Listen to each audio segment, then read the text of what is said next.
Vieja insoportable, nadie te aguanta. Vas a comer sola de todos modos. Esas palabras aparecieron en la pantalla de mi teléfono aquella noche de Navidad.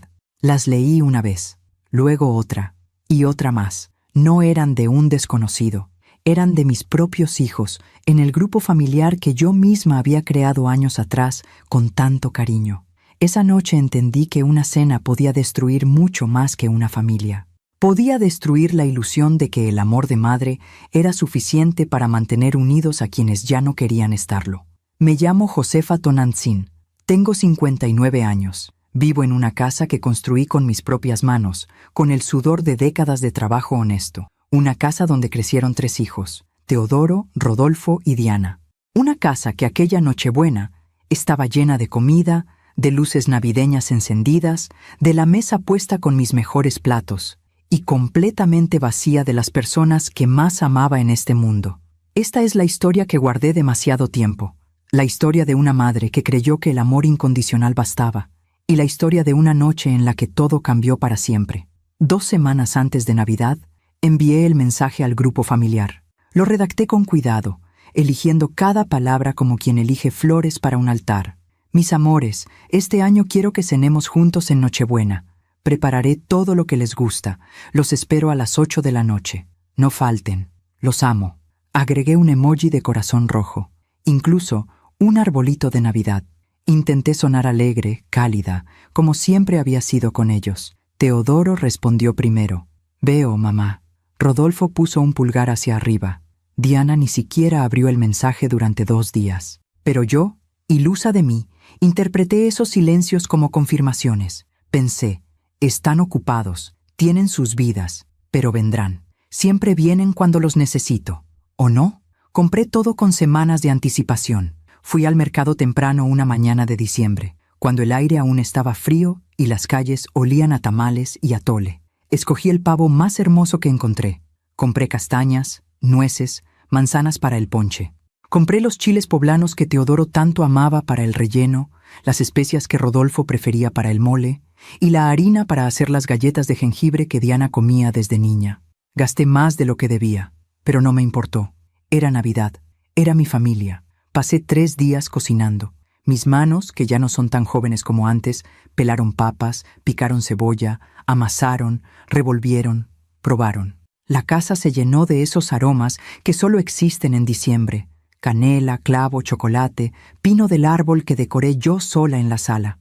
Puse la mesa el 24 de diciembre por la tarde. Saqué el mantel bordado que mi madre me regaló cuando me casé. Coloqué los 4 platos de porcelana, las copas de cristal que solo usaba en ocasiones especiales, las servilletas de tela dobladas con esmero.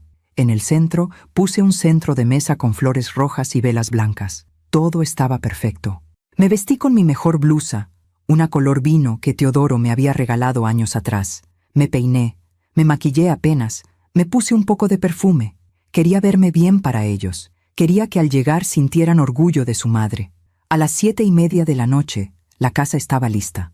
Las luces encendidas, la música navideña sonando bajito, el pavo dorado descansando en la charola más grande. Todo listo. Me senté en la sala a esperar. Las 8 llegaron. Nadie tocó la puerta. Las 8:30. Silencio. A las 9 tomé mi teléfono. Les escribí al grupo. ¿Ya vienen? La cena está lista. Nadie respondió. A las 9:30 llamé a Teodoro. No contestó. Llamé a Rodolfo. Buzón de voz. Llamé a Diana. Directamente colgó la llamada. A las 10 de la noche me di cuenta de algo terrible. No iban a venir. Me levanté del sillón. Caminé hasta la mesa. Observé todo lo que había preparado con tanto amor. Y en ese momento sentí algo frío recorrerme el pecho. No era tristeza todavía. Era incredulidad. Tomé mi teléfono de nuevo. Entré al grupo familiar. Y entonces lo vi. Había un chat paralelo. Uno que ellos habían creado sin mí. Alguien, por error, había enviado un mensaje al grupo equivocado. Era Diana. ¿En serio tenemos que ir a cenar con ella? Siempre es lo mismo. Nos hace sentir culpables si no vamos. Rodolfo había respondido. Yo ya tengo planes. Que se enoje si quiere. Y Teodoro, mi hijo mayor, el que siempre fue el más calmado, escribió.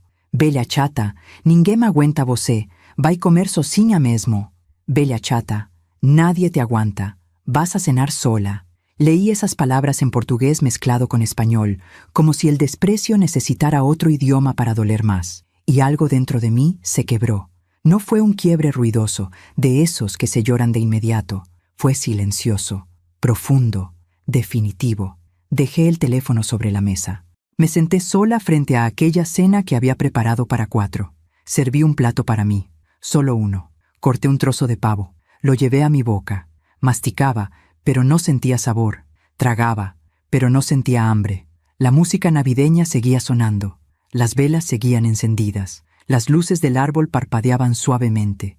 Pero yo estaba completamente sola. Y entonces, en medio de ese silencio insoportable, tomé una decisión que cambiaría todo.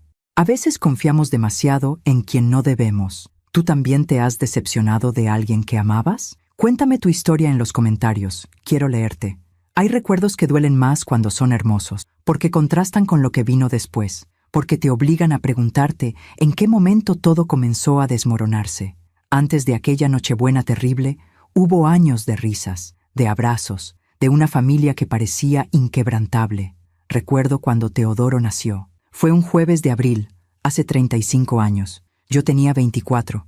Era tan joven, tan llena de sueños. Mi esposo, Rafael, me tomó de la mano en el hospital y me dijo: «Vamos a darle todo lo que nosotros no tuvimos». Y cumplimos esa promesa. Trabajamos día y noche para que nuestros hijos nunca conocieran el hambre que nosotros habíamos conocido de niños. Teodoro fue un bebé tranquilo, de ojos oscuros y manos pequeñitas que se aferraban a mi dedo índice como si fuera su única certeza en el mundo. Le cantaba canciones de cuna mientras lo mecía en mis brazos, le preparaba papillas caseras, le cosía su ropa cuando no teníamos dinero para comprarla nueva. Era mi primogénito, mi orgullo. 2 años después llegó Rodolfo, y con él llegó el caos. Era un niño inquieto, curioso, siempre corriendo por la casa, siempre preguntando por qué.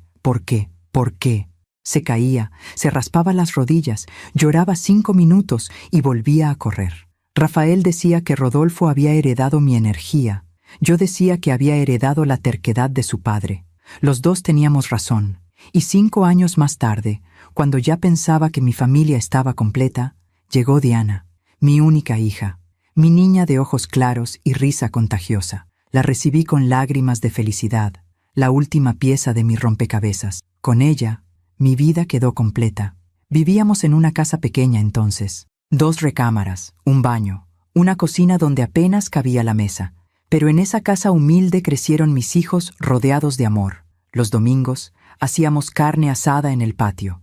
Los sábados veíamos películas juntos, apretujados en el único sillón que teníamos. En las noches, antes de dormir, les leía cuentos mientras ellos se peleaban por quién se acostaba más cerca de mí. Éramos felices. Rafael trabajaba en la construcción. Se iba al amanecer y regresaba al atardecer, con las manos llenas de callos y la ropa cubierta de polvo, pero siempre llegaba con una sonrisa. Siempre nos abrazaba antes de ir a bañarse. Siempre nos hacía sentir que todo iba a estar bien. Yo trabajaba limpiando casas, no me avergonzaba. Limpiaba oficinas, departamentos, casas enormes de gente que tenía más dinero del que sabía gastar. Me levantaba a las 5 de la mañana, dejaba desayuno preparado para los niños, tomaba 2 camiones para llegar a mi primer trabajo del día. Regresaba al mediodía, preparaba la comida, ayudaba a los niños con las tareas, luego salía de nuevo a limpiar otra casa por la tarde. Mis manos siempre olían a cloro. Mis rodillas siempre estaban adoloridas de tanto tallar pisos, pero nunca me quejé, porque cada peso que ganaba era para ellos, para que Teodoro pudiera estudiar, para que Rodolfo tuviera sus útiles escolares, para que Diana pudiera ir a clases de ballet, ese sueño que tanto le ilusionaba. Nunca les faltó nada esencial. Cuando Teodoro cumplió 15 años, quería una bicicleta. No teníamos dinero. Rafael y yo trabajamos turnos dobles durante 3 meses. Dejamos de comprar carne. Yo remendé mi ropa vieja en lugar de comprar nueva. Ahorramos cada centavo, y el día de su cumpleaños le dimos aquella bicicleta roja que él tanto había soñado. Lloró de felicidad. Me abrazó tan fuerte que pensé que me quebraría las costillas. «Eres la mejor mamá del mundo», me dijo. Rodolfo quería ser futbolista. No teníamos para pagar una academia deportiva, pero Rafael lo llevaba cada fin de semana a jugar al parque, le enseñaba técnicas, lo alentaba. Yo le lavaba el uniforme a mano después de cada partido, aunque volviera empapado de lodo. Lo veía correr en esa cancha improvisada y sentía que todo mi cansancio valía la pena. Diana soñaba con ir a Disneylandia. Guardé dinero durante 4 años. 4 años sin comprarme un solo par de zapatos nuevos. 4 años comiendo frijoles y arroz cuando el dinero no alcanzaba. Pero cuando cumplió 10 años, la llevamos a Los Ángeles. Vi su carita iluminada frente al castillo de la Cenicienta y supe que cualquier sacrificio había valido la pena. Así criamos a nuestros hijos, con sacrificio, con amor, con la certeza de que todo lo que hacíamos tenía sentido. Cuando Rafael murió, hace 7 años, pensé que no iba a sobrevivir al dolor. Fue un infarto repentino. Salió al trabajo una mañana y nunca regresó. Me llamaron del hospital, pero cuando llegué ya era tarde. Ya no estaba. Mis hijos lloraron conmigo en el funeral. Teodoro, que ya tenía 28 años, me abrazó y me dijo: «No te preocupes, mamá, yo voy a cuidarte». Rodolfo, con 26, puso su mano sobre mi hombro y prometió: «Nunca te vamos a dejar sola». Diana, con 21 años, se aferró a mí y susurró: «Eres la mujer más fuerte que conozco». Y yo les creí. Les creí porque eran mis hijos, porque los había criado con valores, porque les había enseñado a honrar a sus padres, a ser agradecidos, a recordar de dónde venían. Durante los primeros meses, después de la muerte de Rafael, estuvieron presentes. Teodoro venía los domingos a arreglar cosas de la casa que se descomponían. Rodolfo me llevaba al mercado. Diana me visitaba entre semana y me ayudaba con la limpieza, pero poco a poco las visitas se fueron espaciando. Teodoro consiguió un ascenso en su trabajo. Empezó a viajar mucho. Sus visitas pasaron de ser semanales a mensuales. Rodolfo se casó con una mujer que nunca me miró con cariño. Desde el principio sentí su frialdad, pero no dije nada. No quería causar problemas. Las visitas se volvieron esporádicas. Siempre tenía una excusa: el trabajo, el tráfico, los compromisos sociales. Diana se fue a vivir a otra ciudad por su trabajo. Hablábamos por teléfono, pero ya no era lo mismo. Sus llamadas eran breves, apresuradas, siempre interrumpidas por algo más importante. Yo seguí trabajando. Limpié casas hasta los 55 años, cuando mi espalda ya no aguantó más. Pero había ahorrado. Había sido prudente. Compré esta casa más grande hace 10 años, cuando Rafael aún vivía. La puse a mi nombre. Fue mi refugio después de que él se fue. También compré 3 autos usados, pero en buen estado. 1 para cada hijo. Los puse a mi nombre porque quería asegurarme de que los cuidaran, de que supieran que eran un regalo valioso. Les dije: «Estos autos son suyos, pero están a mi nombre por si algún día necesitan venderlos o pasa algo legal. Es para protegerlos». Nunca imaginé que esa decisión se volvería tan importante. Mis hijos crecieron, se convirtieron en adultos, hicieron sus vidas, y yo, poco a poco, me convertí en una sombra, en alguien a quien llamaban solo cuando necesitaban algo: dinero para un pago, ayuda con los nietos que nunca me dejaban ver más de 1 hora, un favor rápido que yo siempre cumplía sin cuestionar. Pero cuando yo necesitaba compañía, cuando los llamaba solo para escuchar sus voces, las respuestas eran siempre las mismas: «Estoy ocupado, mamá. Luego te llamo. No tengo tiempo ahorita». Y yo aceptaba, porque era su madre, porque el amor de madre no pide, no exige, no condiciona. O eso creía yo. Mientras cuento todo esto, pienso en dónde estarás escuchándome. Escribe el nombre de tu ciudad en los comentarios. Las grietas en una familia no aparecen de un día para otro. Se forman lentamente, como las fisuras en una pared antigua.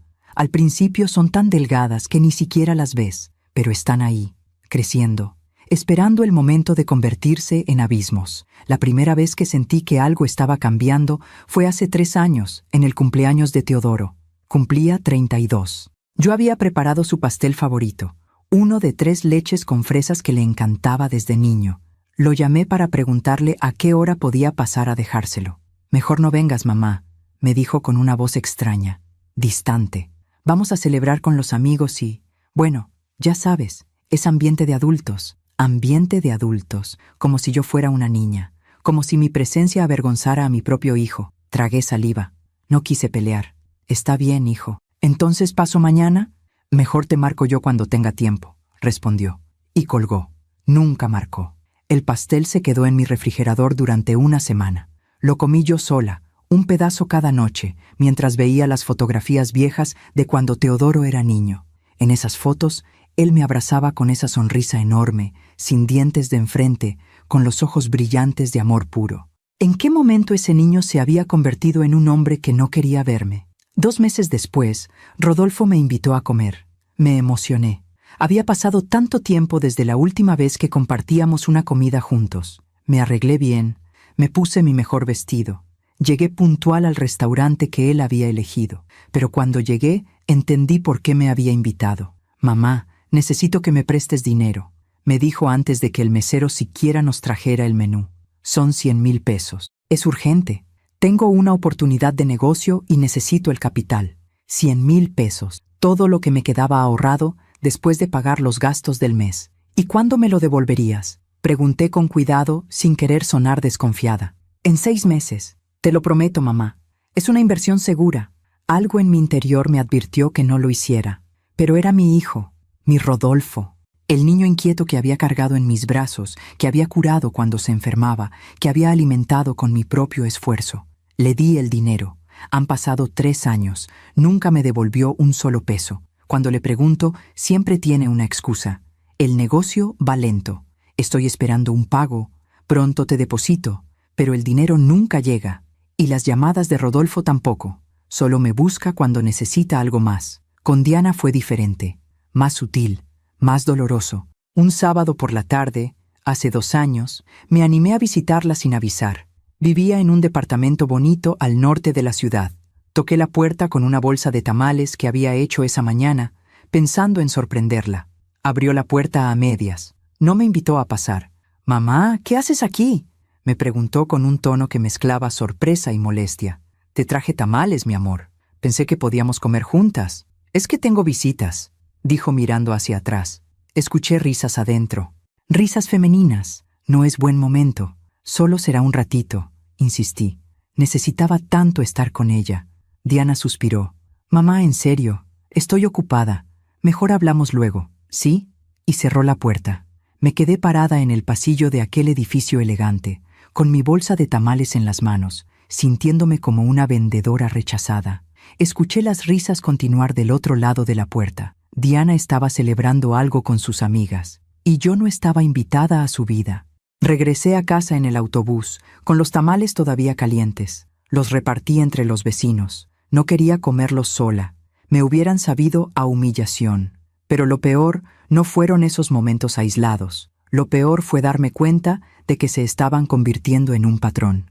Las llamadas telefónicas que hacía los domingos ya no eran respondidas. Mis mensajes en el grupo familiar quedaban sin leer durante días. Cuando les escribía «los extraño», nadie respondía. Cuando les preguntaba «¿cómo están?», recibía respuestas de una sola palabra: «Bien, ocupado. Después hablamos». Las invitaciones a mi casa siempre eran rechazadas. «No puedo, tengo trabajo. Ese día tengo compromiso. Mejor otro día». Pero ese otro día nunca llegaba. Me di cuenta de que solo me buscaban cuando me necesitaban. Teodoro me llamaba cuando necesitaba que le cuidara a su hijo, mi nieto de 6 años, porque la niñera había faltado. Me lo dejaba a las 7 de la mañana y lo recogía a las 9 de la noche, sin siquiera preguntarme si yo tenía planes. Yo dejaba todo para cuidar a ese niño hermoso. Le preparaba su comida favorita, jugaba con él, le contaba cuentos, y cuando Teodoro llegaba por él, apenas me daba las gracias. Se lo llevaba y no volvía a llamar hasta la siguiente emergencia. Rodolfo me buscaba cuando necesitaba que le firmara papeles del auto que estaba a mi nombre. «Es solo un trámite, mamá. Fírmame aquí». Yo firmaba sin leer, confiando en él. ¿Qué más podía hacer? Era mi hijo. Diana me llamaba cuando necesitaba consejo, pero no para escucharme, solo para desahogarse. Hablaba durante 1 hora sobre sus problemas laborales, sus frustraciones, sus decepciones amorosas. Yo escuchaba con paciencia, le daba mi opinión cuando me la pedía. Pero cuando yo intentaba compartir algo de mi vida, algo de mi soledad, ella siempre encontraba la manera de cortar la conversación. «Ay, mamá, me están llamando del trabajo. Luego hablamos». Luego nunca llegaba. Me convertí en una conveniencia, en alguien útil, pero no en alguien amado. Y lo más triste es que yo seguía justificándolos. «Están ocupados», me decía a mí misma. «Tienen sus propias vidas. Es normal. Los jóvenes de ahora son así, más independientes, pero en el fondo, muy en el fondo, sabía la verdad. Sabía que algo se había roto, que el amor que yo les había dado durante décadas no estaba siendo correspondido, que me estaba volviendo invisible para las 3 personas que más amaba en este mundo. Empecé a sentirme sola, profundamente sola. No era la soledad de no tener a nadie alrededor, era peor. Era la soledad de tener hijos vivos, saludables, exitosos, y sentir que no les importabas. Intenté hablarlo con ellos. Lo intenté de verdad. Un domingo por la tarde, hace un año, logré reunirlos a los 3 en mi casa. Había insistido tanto que finalmente aceptaron venir. Preparé su comida favorita. Puse la mesa con cuidado. Quería que ese momento fuera especial. Durante la comida, junté valor y les dije: «Hijos, necesito hablar con ustedes». Teodoro levantó la vista de su teléfono por un segundo. Rodolfo siguió comiendo. Diana suspiró. «¿Qué pasa, mamá?», preguntó Teodoro con impaciencia. «Es que los extraño mucho. Siento que ya no nos vemos como antes. Me gustaría que pasáramos más tiempo juntos, que viniéramos a comer cada domingo, como hacíamos cuando su papá vivía». Hubo un silencio incómodo. Rodolfo habló primero. «Mamá, ya no somos niños. Tenemos nuestras propias familias, nuestros trabajos. No podemos estar viniendo cada domingo como si tuviéramos 10 años. No digo cada domingo», traté de explicar, «pero aunque sea una vez al mes, para que no perdamos la conexión». Diana soltó una risa seca. «Mamá, no nos hagas sentir culpables. Ya venimos hoy, ¿no? ¿Qué más quieres?». Teodoro intervino con un tono conciliador, pero frío. «Mamá, entiendo que estés sola, pero no podemos llenar ese vacío.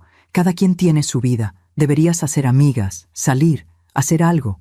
No puedes depender de nosotros para ser feliz». Sus palabras me golpearon como piedras. No respondí, solo asentí. Terminamos de comer en silencio. Se fueron 1 hora después, cada uno con una excusa distinta. Esa noche lloré en mi cama. Lloré como no había llorado desde la muerte de Rafael, porque entendí algo terrible. Mis hijos me veían como una carga, como alguien dependiente, necesitada, molesta. Yo, que había sacrificado mi juventud por ellos. Yo, que había trabajado hasta que mi cuerpo no pudo más para darles una vida digna. Yo, que nunca les había pedido nada a cambio más que un poco de tiempo, un poco de amor. Pero para ellos, eso era demasiado. Después de esa conversación, dejé de insistir. Dejé de llamarlos tan seguido. Dejé de escribir en el grupo familiar. Esperé a que ellos me buscaran. Pasaron semanas, luego meses, y nadie me buscó, solo cuando necesitaban algo. Y así llegó la Navidad de este año. Esa Navidad en la que decidí hacer un último intento, un último esfuerzo por recuperar a mi familia. Les escribí con 2 semanas de anticipación. Les supliqué sin decir que estaba suplicando. Les abrí mi corazón con ese mensaje inocente. «Los espero a las 8 de la noche. No falten. Los amo». Y ellos respondieron con indiferencia, con emojis vacíos, con silencios. Debí saberlo. Debí entender que ya no les importaba. Pero el corazón de una madre siempre espera, siempre cree, siempre perdona antes de que haya nada que perdonar. Y esa esperanza casi me destruye. Aún me pregunto si hice lo correcto. ¿Y tú?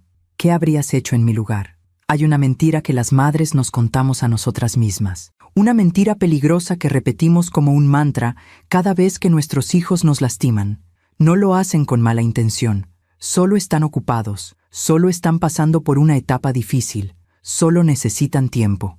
Yo repetí esa mentira durante años. Cada vez que Teodoro cancelaba una visita en el último minuto, yo me decía: «Está estresado por el trabajo. Es un buen hijo. Solo necesita espacio». Cada vez que Rodolfo me pedía dinero prestado y nunca me lo devolvía, yo justificaba: «Está pasando por dificultades económicas. Ya me pagará cuando pueda. Es solo temporal». Cada vez que Diana colgaba el teléfono abruptamente o rechazaba mis invitaciones, yo pensaba: «Tiene su propia vida ahora, es independiente, eso es bueno». Yo la eduqué para ser fuerte. Me volví experta en excusarlos, en minimizar mi dolor, en convertir cada desplante en algo comprensible, en algo justificable, en algo que yo podía soportar si tan solo fuera más paciente, más comprensiva, más flexible. ¿Y sabes qué es lo más triste? Que mientras yo me anulaba para no incomodarlos, Ellos se acostumbraron a mi ausencia, se acostumbraron a que yo siempre estuviera disponible cuando me necesitaban, pero nunca exigiera nada a cambio. Me convertí en un recurso, no en una persona. Recuerdo un episodio hace año y medio que debió haberme abierto los ojos, pero no lo hizo, porque yo ya estaba demasiado sumergida en mi propia negación. Era un viernes por la tarde. Yo estaba en el supermercado comprando las cosas de la semana cuando recibí una llamada de Teodoro. Me emocioné tanto al ver su nombre en la pantalla que casi tiro la canasta de las compras. «Hijo, qué sorpresa. ¿Cómo estás?» «Mamá, necesito un favor urgente», dijo sin siquiera saludar. «¿Puedes cuidar a Santiago esta noche?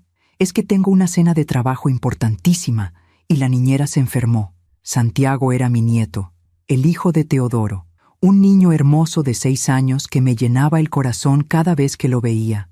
Pero las visitas siempre eran así, urgentes, imprevistas, funcionales. «Claro que sí, hijo. ¿A qué hora me lo traes?» «En 1 hora.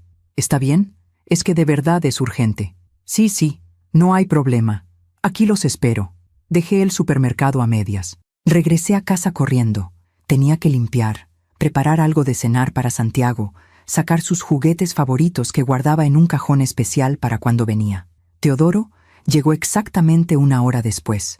Entró apurado, casi sin mirarme. Santiago llevaba su mochila con pijama y cepillo de dientes. «Gracias, mamá. Vuelvo como a las 11. «¿Tan tarde?», pregunté sorprendida. «Es una cena importante. Ya sabes cómo son estas cosas». Se fue sin siquiera abrazar a su hijo. Santiago se quedó parado en la sala, con su mochila a medio cargar, viéndome con esos ojos grandes llenos de tristeza. «¿Tu papi siempre tiene mucho trabajo?», le pregunté mientras le ayudaba a quitarse los zapatos. «Sí», respondió el niño con una vocecita pequeña. «Y mi mami también. Por eso siempre me dejan contigo o con la niñera». Me dolió el pecho. Ese niño necesitaba a sus padres, pero ellos estaban demasiado ocupados construyendo sus carreras, su estatus, su vida perfecta de adultos exitosos. Esa noche jugamos a los carritos, cenamos quesadillas, vimos una película de dinosaurios que le encantaba. Santiago se quedó dormido en mi regazo a las 9. Lo cargué hasta mi cama, lo arropé con cuidado, besé su frente. Las 11 llegaron. Teodoro no apareció. La medianoche. Nada. La 1 de la madrugada. Silencio. Le marqué. No contestó. Le escribí. No respondió. A las 2 de la mañana recibí un mensaje. «Perdón, mamá. La cena se alargó. ¿Puedes quedarte con él hasta mañana?» «Paso como a las 10. No me preguntó. Me informó. Respondí. «Está bien, hijo. Duérmete tranquilo». Pero no estaba bien. Yo tenía una cita médica a las 9 de la mañana del sábado. Una cita que había esperado 3 meses para que me revisaran una molestia en el pecho que me tenía preocupada. Pero cancelé la cita, porque mi nieto me necesitaba, porque Teodoro me necesitaba. ¿Y qué pasó? Teodoro llegó a las 2 de la tarde. No a las 10, a las 2. Entró riéndose, hablando por teléfono, oliendo a perfume caro. Cuando colgó, me dijo: «Gracias, mamá. La cena salió excelente. Creo que vamos a cerrar el contrato». «Qué bueno, hijo», respondí tratando de sonreír. «¿Verdad? Y después nos fuimos a un bar con el cliente. Se puso buenísima la noche. Después, se fue a un bar, mientras su hijo dormía en casa de su abuela, mientras su madre cancelaba su cita médica para cuidar al niño que él había dejado bajo la excusa de trabajo urgente. Pero no dije nada. Sonreí. Le di un abrazo. Le dije: «Me da gusto que te vaya bien». Teodoro tomó a Santiago de la mano y se fue. Ni siquiera me pagó gasolina. Ni siquiera me agradeció realmente. Solo me dio un beso rápido en la mejilla y desapareció. Me quedé parada en la puerta viendo cómo su auto se alejaba. Y en ese momento debí enojarme. Debí llamarlo y decirle que lo que había hecho no estaba bien, que no podía usarme así, que yo también tenía una vida, necesidades, compromisos, pero no lo hice, porque tenía miedo. Miedo de que si me quejaba, si le exigía respeto, dejaría de buscarme. Y entonces no volvería a ver a mi nieto, no volvería a escuchar la voz de mi hijo. Así que me tragué la rabia, me tragué la decepción, y seguí siendo la mamá comprensiva, disponible, incondicional. Con Rodolfo era peor, porque Rodolfo había aprendido que podía manipularme emocionalmente. Hace 8 meses llegó a mi casa un domingo por la tarde. No había avisado. Simplemente tocó la puerta y cuando abrí, lo vi ahí con una sonrisa extraña, una sonrisa que yo ya conocía. Era la sonrisa que ponía cuando necesitaba algo. «Mamá, qué gusto verte», me dijo abrazándome con esa efusividad falsa que dolía más que su indiferencia. «Hijo, pasa. ¿Quieres café?» «Sí, por favor».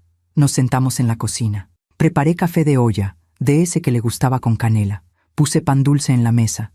Intenté conversar, preguntarle cómo estaba, qué había hecho durante esas semanas que no sabía de él. Pero Rodolfo no había venido a platicar. «Mamá, necesito hablar contigo de algo importante», dijo después del segundo sorbo de café. Mi estómago se apretó. Ya sabía lo que venía. «Dime, hijo, ¿te acuerdas del dinero que me prestaste hace como 3 años?» «Sí, me acuerdo». «Bueno, pues, todavía no he podido pagarte. Y la verdad es que estoy pasando por un momento muy difícil económicamente». Guardé silencio. Esperé a que continuara.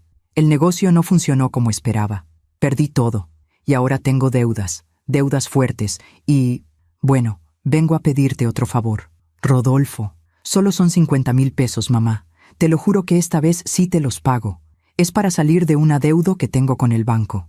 Si no pago, me van a embargar el auto que estaba a mi nombre. Hijo, yo ya no tengo esos ahorros. Lo que me prestaste hace 3 años era todo lo que tenía guardado. Ahora solo vivo de mi pensión». Su rostro cambió. La sonrisa desapareció. «¿O sea que no me vas a ayudar?» «No es que no quiera, hijo. Es que literalmente no tengo. Pero podrías pedir un préstamo. Podrías empeñar algo. Podrías hacer algo, ¿no?» Me quedé sin palabras. ¿Empeñar algo?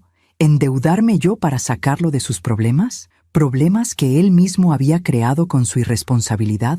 «Rodolfo, yo ya te ayudé. Te di todo lo que tenía y nunca me lo devolviste. ¿Cómo quieres que vuelva a prestarte?»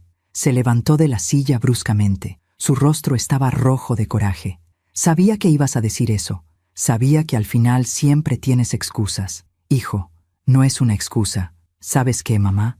Siempre dices que nos amas, que haríais cualquier cosa por nosotros. Pero a la hora de la verdad, cuando de verdad te necesito, me das la espalda». Sus palabras me atravesaron como cuchillos. «Rodolfo, por favor, entiéndeme».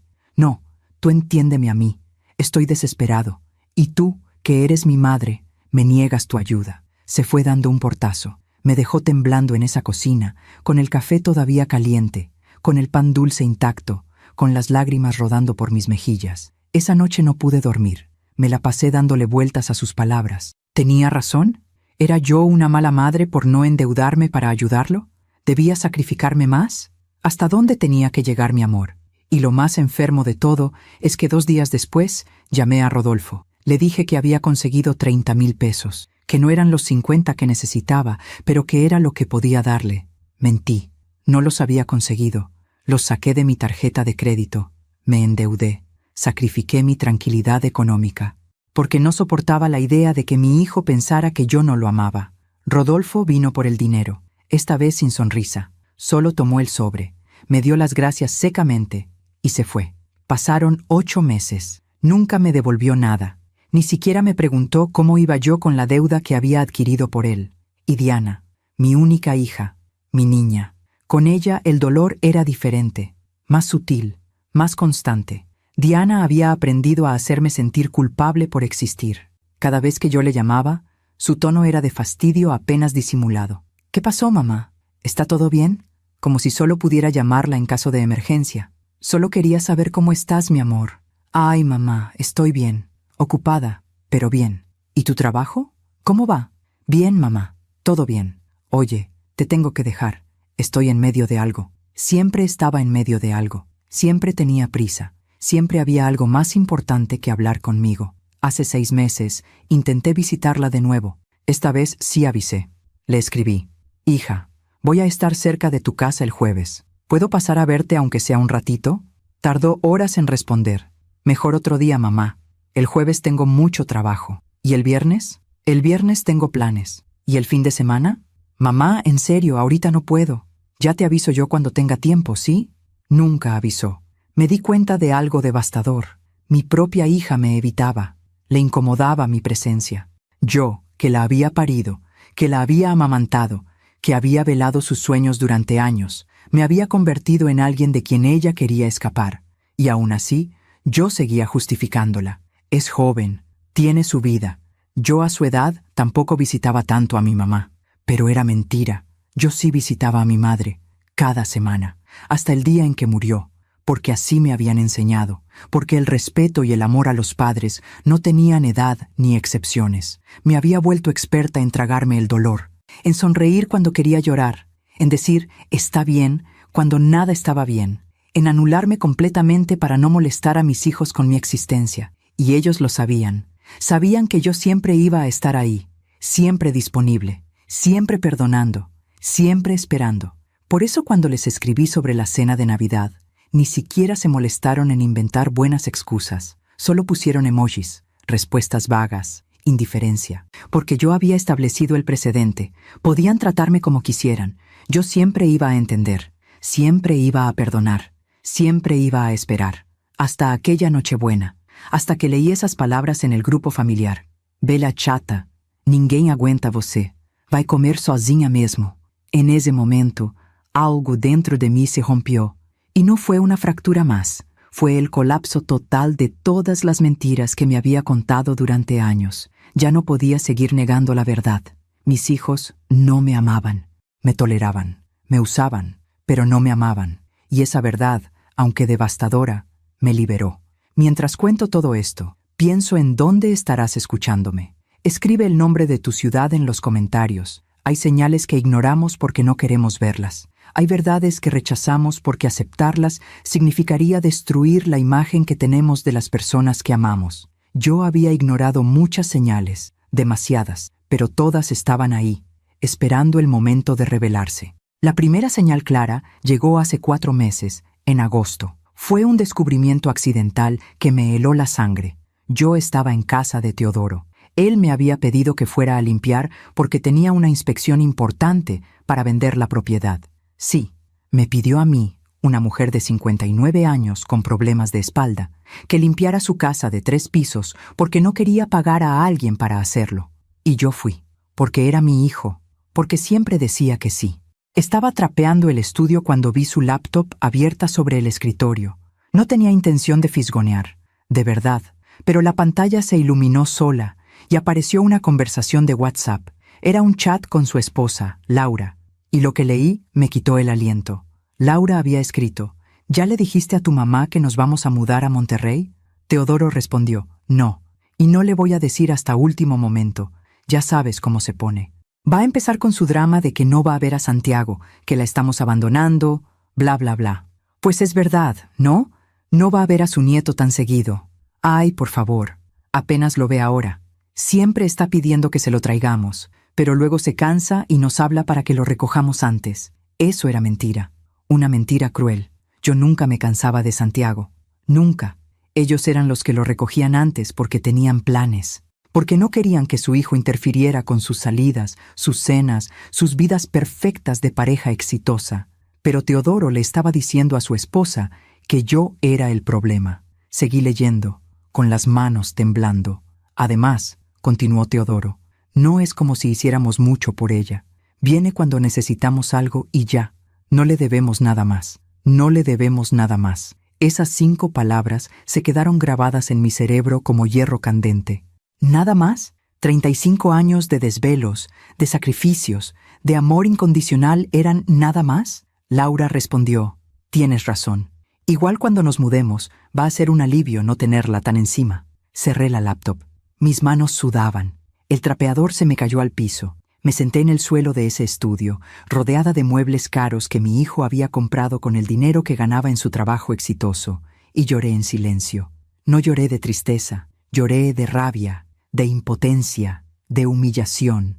Terminé de limpiar esa casa como un robot. Cada movimiento era mecánico. Cuando acabé, le escribí a Teodoro: ya terminé. Quedó todo limpio. Él respondió 3 horas después: gracias, ma. Ni siquiera mamá, solo ma. Como si hasta mi nombre completo le pesara. No le dije nada sobre lo que había leído. ¿Para qué? Ya sabía lo que pensaba de mí. Ya sabía que me veía como una carga, como alguien molesta, como alguien de quien necesitaba liberarse. 2 semanas después, descubrí algo peor. Fue un sábado por la mañana. Estaba revisando mi correo electrónico cuando llegó una notificación del banco. Era sobre el auto de Rodolfo, el que estaba a mi nombre. Multas de tránsito pendientes, 47 infracciones sin pagar. Total adeudado, 82.300 pesos. 82.000 pesos en multas, 47 infracciones. Llamé a Rodolfo de inmediato. Sonó 5 veces antes de que contestara. Bueno, Rodolfo, acabo de recibir un correo del banco. Tienes 82.000 pesos en multas sin pagar. Hubo un silencio largo. Ah, sí, eso. Se me había olvidado comentarte. ¿Que se te había olvidado? Son casi 50 multas. ¿Cómo es posible? Mamá, relájate. Son de hace tiempo. Ya las voy a pagar. ¿Cuándo, Rodolfo? Porque el auto está a mi nombre. Si no pagas, me van a embargar a mí. Ya lo sé, mamá. No seas dramática. Te dije que las voy a pagar. ¿Con qué dinero? Si todavía me debes los 100.000 que te presté hace 3 años y los 30.000 de hace 8 meses. Su voz cambió. Se volvió dura, fría. ¿Sabes qué? Estoy hasta la madre de que siempre me estés cobrando. Siempre es lo mismo contigo. Te presté, me debes, ¿cuándo me pagas? ¿No se supone que las madres ayudan a sus hijos sin esperar nada a cambio? Me quedé muda. Rodolfo. No, mamá, en serio. Estás obsesionada con el dinero. Por eso nadie quiere estar contigo. Porque siempre andas de amargada, de víctima, cobrando favores. Y colgó. Me quedé con el teléfono en la mano, temblando de pies a cabeza. No podía creer lo que acababa de escuchar. Yo no estaba cobrando favores. Estaba defendiendo lo poco que me quedaba. Pero para él, yo era la villana.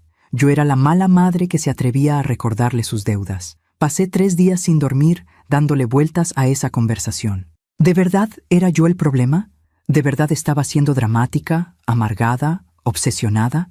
Y entonces recordé algo que había escuchado meses atrás pero que no había querido procesar. Era en mayo. Yo había ido al supermercado cerca de la casa de Diana. Estaba en la fila para pagar cuando escuché voces conocidas detrás de mí.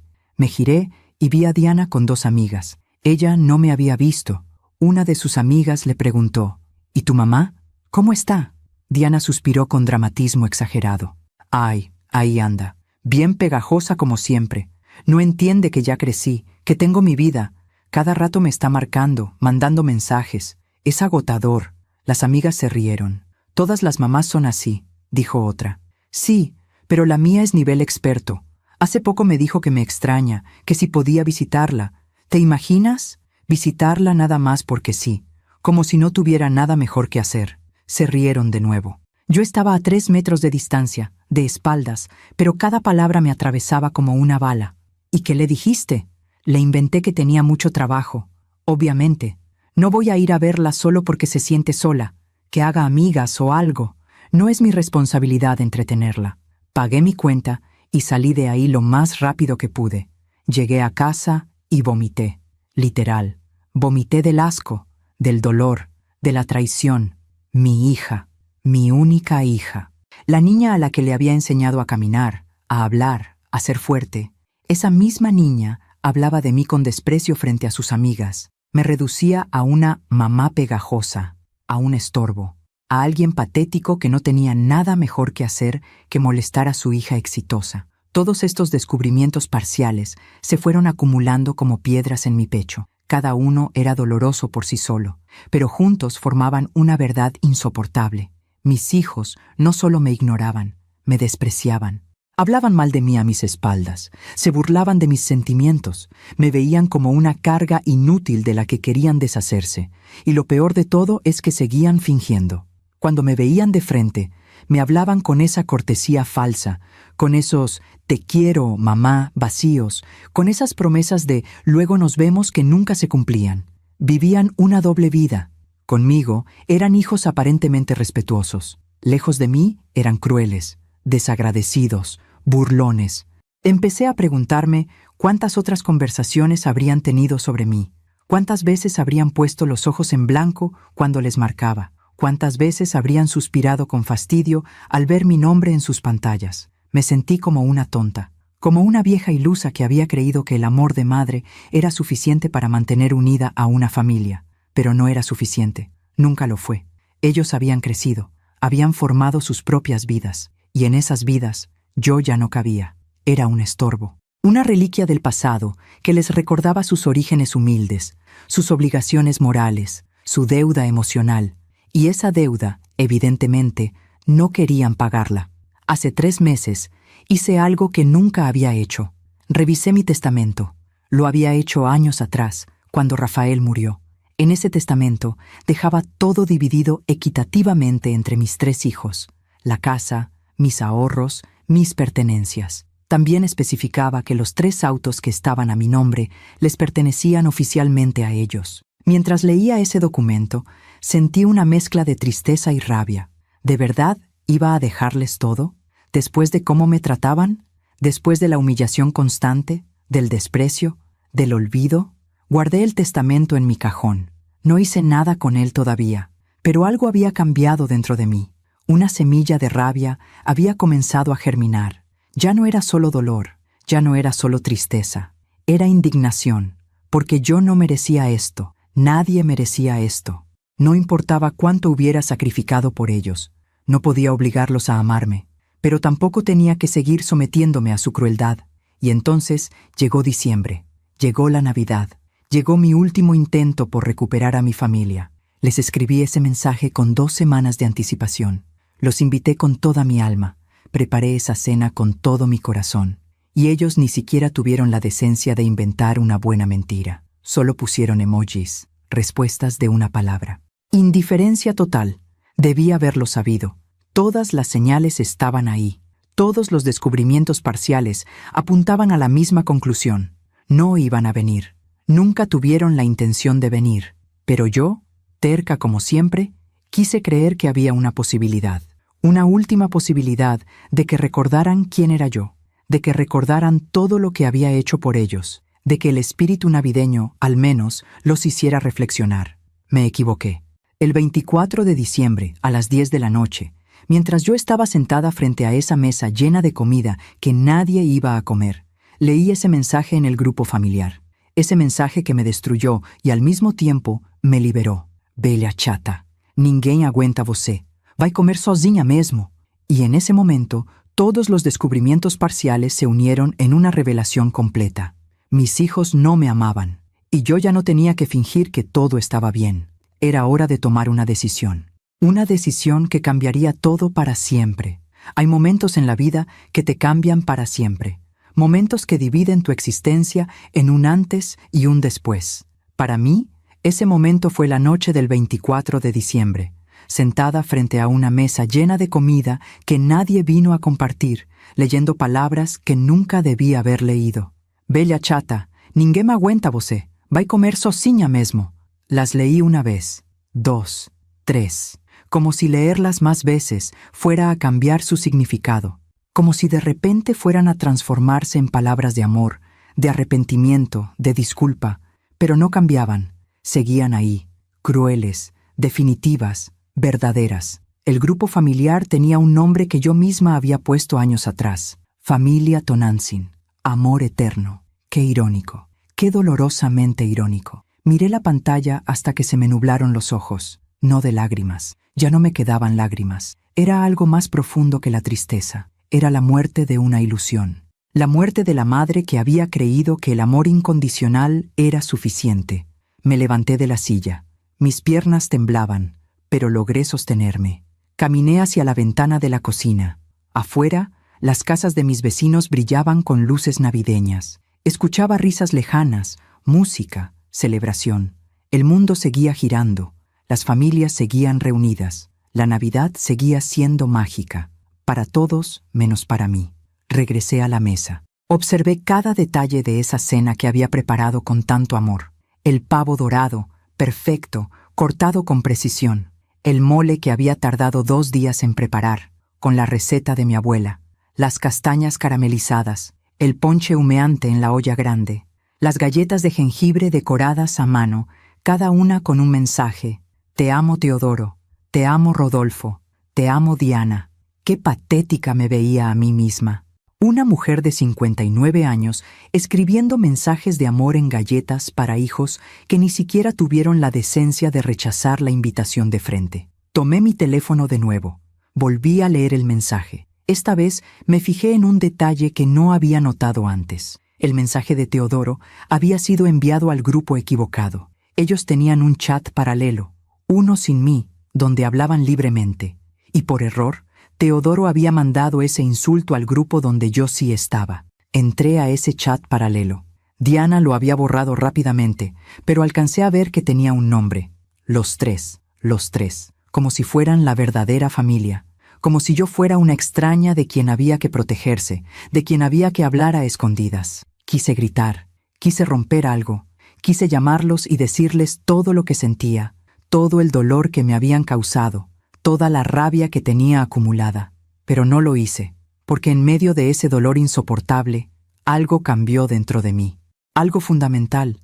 Me di cuenta de que ya no quería su amor, ya no quería sus disculpas, ya no quería sus promesas vacías. Quería justicia, no venganza. Justicia. Había una diferencia. La venganza busca herir, la justicia busca equilibrar. Y después de años de desequilibrio, de dar sin recibir, de amar sin ser amada, de sacrificarme sin ser valorada, era hora de equilibrar la balanza. Me senté de nuevo frente a la mesa. Serví un plato para mí, solo uno. Corté un trozo de pavo y lo llevé a mi boca. Esta vez sí sentí el sabor. Estaba delicioso, perfecto. Había hecho un trabajo excepcional. Comí despacio, probé cada platillo. El mole, las castañas, el ponche, las galletas, todo estaba exactamente como debía estar. Yo había cumplido mi parte. Había demostrado mi amor de la única manera que sabía, cocinando, preparando, dando. Ellos eran los que habían fallado, no yo. Terminé de cenar alrededor de las 11 de la noche. Recogí la mesa. Guardé la comida en recipientes. Limpié todo con calma, sin prisa. Cada movimiento era deliberado, consciente. A las 11:30 me senté en la sala. Las luces del árbol de Navidad parpadeaban suavemente. La música navideña había terminado. El silencio de la casa era absoluto. Tomé mi teléfono. Busqué en mis contactos un nombre que no había marcado en meses. Licenciado Ernesto Palacios. Ernesto era el abogado de la familia desde hacía 15 años. Había manejado el testamento de Rafael cuando murió. Había gestionado la compra de mi casa. Conocía perfectamente mis propiedades, mis cuentas, mis documentos legales. Miré la hora. 11:40 de la noche. Era tarde. Demasiado tarde para llamar. Pero algo dentro de mí me urgía a hacerlo. Como si esperar hasta el día siguiente fuera a hacerme arrepentir. Como si la lucidez que había alcanzado fuera tan frágil que podía desvanecerse con el amanecer. Marqué. Sonó 3 veces, 4, 5. Pensé que no iba a contestar, pero contestó. ¿Bueno? Su voz sonaba somnolienta, confundida. Licenciado Palacios, soy Josefa Tonantzin. Hubo una pausa. ¿Doña Josefa? ¿Está todo bien? Es muy tarde. Lo sé. Disculpe la hora. Pero necesito que me ayude con algo urgente. Esta misma noche. Su tono cambió. Se volvió alerta. Profesional. ¿Qué necesita? Respiré profundo. Las palabras estaban en mi garganta, esperando salir, pero una parte de mí todavía dudaba. ¿De verdad iba a hacer esto? ¿De verdad iba a tomar una decisión tan drástica, tan definitiva? Miré hacia la mesa ya vacía. Recordé las horas que pasé cocinando. Recordé la ilusión con la que había decorado. Recordé la esperanza con la que había esperado. Y recordé las palabras. Bella chata, ninguém aguenta você. La duda desapareció. Necesito que modifique mi testamento. Quiero desheredar a mis 3 hijos. Completamente. El silencio del otro lado fue largo. Podía imaginar al licenciado Palacios sentándose en su cama, completamente despierto ahora, procesando lo que acababa de escuchar. Doña Josefa, ¿está segura? Es una decisión muy seria, muy permanente. Estoy completamente segura. ¿Puedo preguntar qué pasó? Le conté todo. Los años de abandono, los desprecios, las humillaciones y finalmente la cena de Navidad. El mensaje cruel, la certeza de que mis hijos me veían como un estorbo del que querían deshacerse. El licenciado escuchó en silencio. Cuando terminé, suspiró profundamente. Lo siento mucho, doña Josefa. Ninguna madre debería pasar por esto. Ya pasó. Ahora solo quiero hacer lo correcto. Entiendo, pero debe saber que por ley, sus hijos tienen derecho a una parte de la herencia. No puedo desheredarlos completamente a menos que exista una causa legal grave. ¿Qué tipo de causa? ¿Maltrato? ¿Abandono? falta de cumplimiento con obligaciones filiales. ¿Sus hijos la han apoyado económicamente? ¿La visitan regularmente? ¿La cuidan? No, no hacen nada de eso. Yo los he apoyado a ellos, les he prestado dinero que nunca me devuelven, los he cuidado cuando me necesitan, pero ellos solo aparecen cuando quieren algo. Eso puede ser suficiente para argumentar abandono moral. Déjeme trabajar en el documento. Voy a redactar un nuevo testamento donde se reduzca al mínimo legal la parte que les corresponde. Y voy a incluir cláusulas específicas donde se detalle el abandono. ¿Cuánto tiempo tarda? Normalmente, estos procesos toman semanas, pero si es urgente, puedo tener un borrador listo mañana por la tarde. Necesitaré que venga a mi oficina a firmarlo con testigos y ante notario. No, quiero firmarlo esta noche. ¿Esta noche? Doña Josefa, es Nochebuena. No hay notarios disponibles. No me importa, haga el documento ahora. Yo lo firmo. Y mañana lo hacemos oficial. Pero necesito tener algo en mis manos esta noche. Algo que me confirme que tomé esta decisión. Que no voy a arrepentirme mañana cuando me levante. El licenciado guardó silencio un momento. Luego dijo: Está bien, dame una hora. Voy a redactar un documento preliminar. Se lo envío por correo electrónico. Usted lo lee, lo imprime, lo firma, y mañana venimos a formalizarlo. ¿Le parece? Me parece perfecto. Hay otra cosa, doña Josefa. Mencionó que hay 3 autos a su nombre que usan sus hijos, ¿correcto? Sí. ¿Quiere que los bloquee? Puedo hacer una solicitud de reporte de robo temporal. Eso hará que si intentan usarlos, la policía los detenga. No es permanente, pero les causará, digamos, un inconveniente considerable. Pensé en Rodolfo y sus 82,000 pesos en multas sin pagar.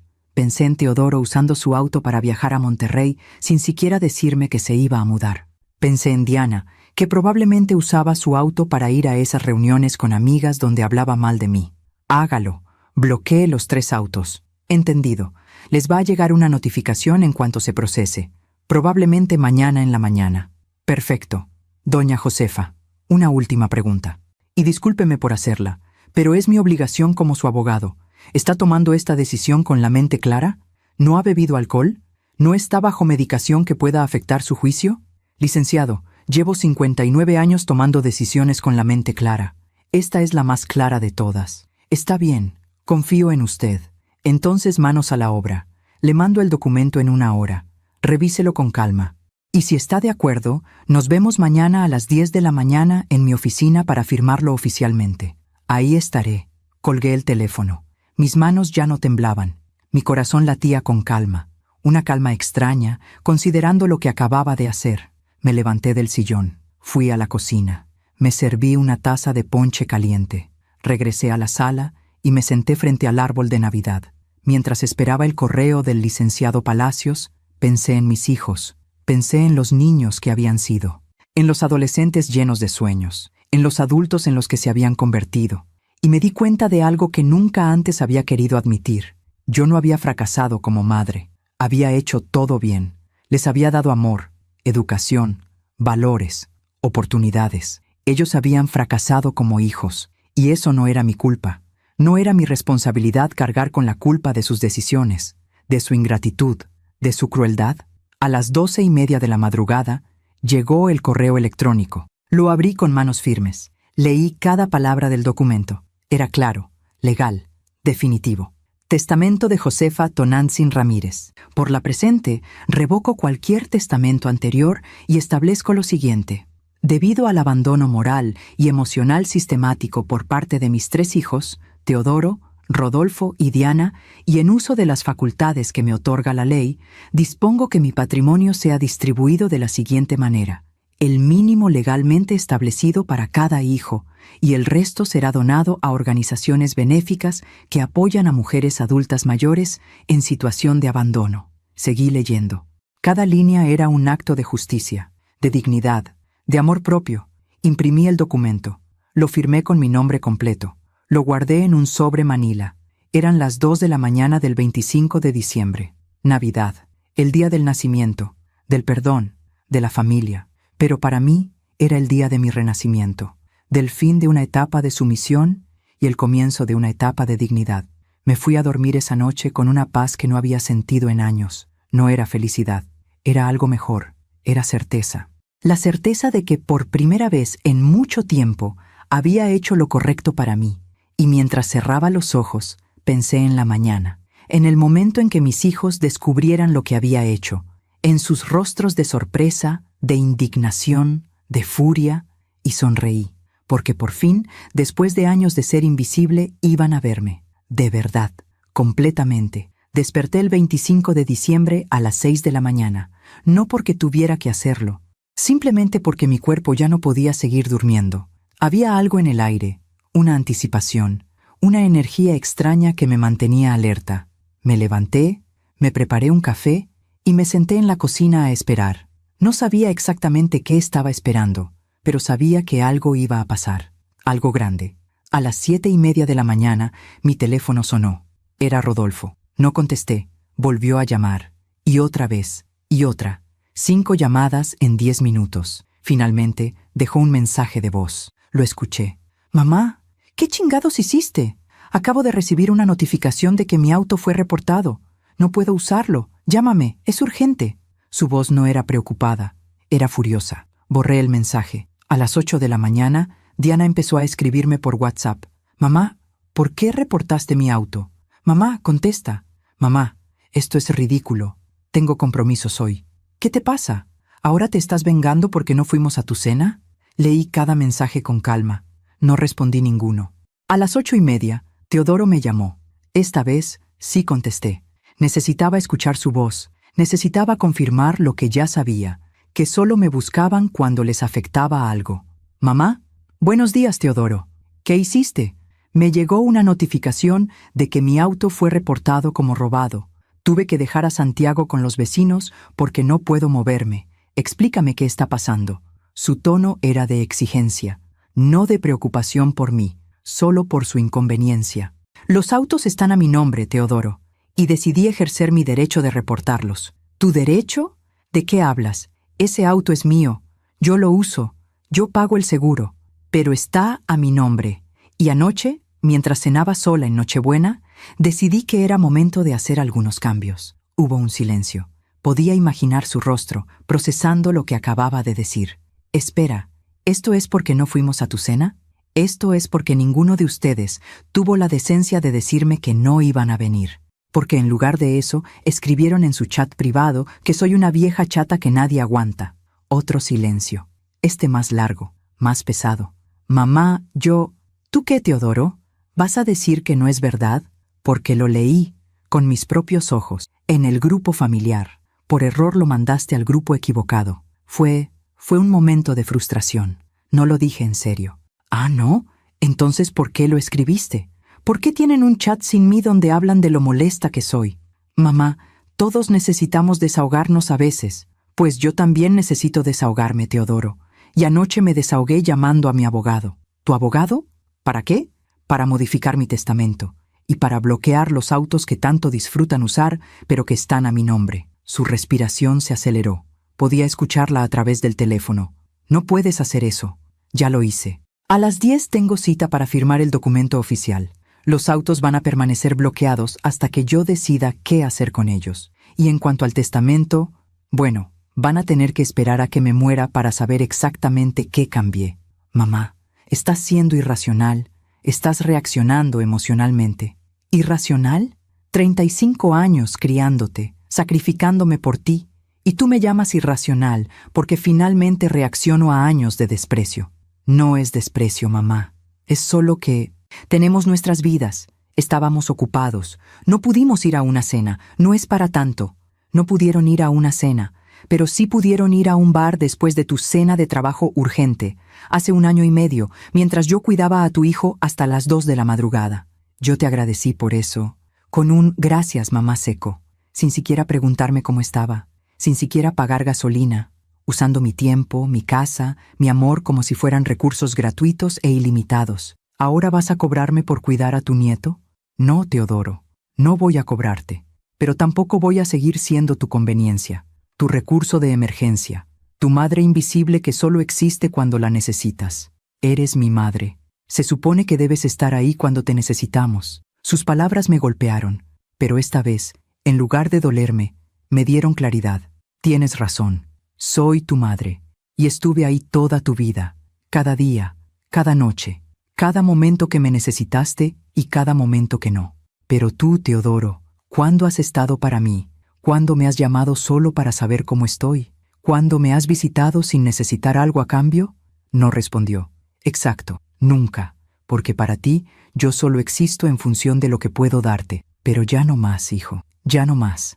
Mamá, por favor, no hagas esto. Hablemos con calma. Tengo que irme.